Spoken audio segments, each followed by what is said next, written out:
our TDT for this one was to prove that art and science had skills in common. So I've chosen to look at how these have sorting and collecting in common by sorting and organising balls into different collections basically. So here is our balls that we've chosen to look at. You can see they're all different. There are many different shapes, colours, sizes, etc, etc.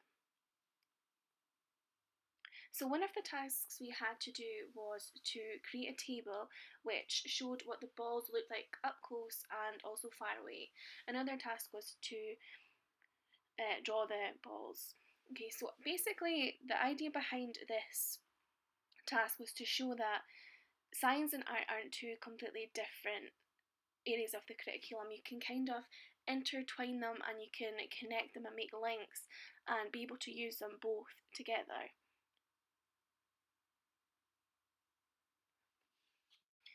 So here we are just looking at our different balls and being able to see them for ourselves, hold them and decide what categories they can go into, and really just have a little look at the differences and similarities.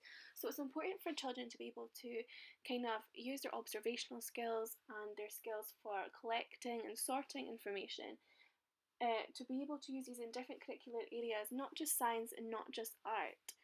So in science, it's really clear how you can use these skills, and it's also really clear how you can use these in art, but it's about being able to put them together. So here's one of our ways we sorted the balls by height, and we also sorted them by colour. And we also sorted them by how heavy they were, which was the idea of the little boy that I tutored. The next thing that the little boy I tutor wanted to try was how bouncy the balls were and being able to sort and collect them into different levels of bounciness basically. So here we are just quickly going through each ball and determining how high they bounce. Although it wasn't completely scientific, we tried to make the experiment as fair and sort of the same as we could, consistent. So there's just a collection of balls. The next part was Cole. He had his eyes shut and he was trying to describe to me what he was able to feel when he was holding the balls.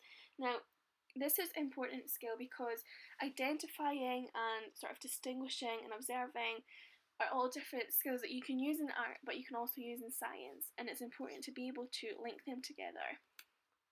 So Cole was using various descriptions and adjectives to be able to describe what he was feeling and what he was sensing. Here are some of the answers that he's given me and I've written down for him. I think it's really important to listen to what the curriculum says basically and realise that skills can be transferable and they're not just to be used in one curricular area.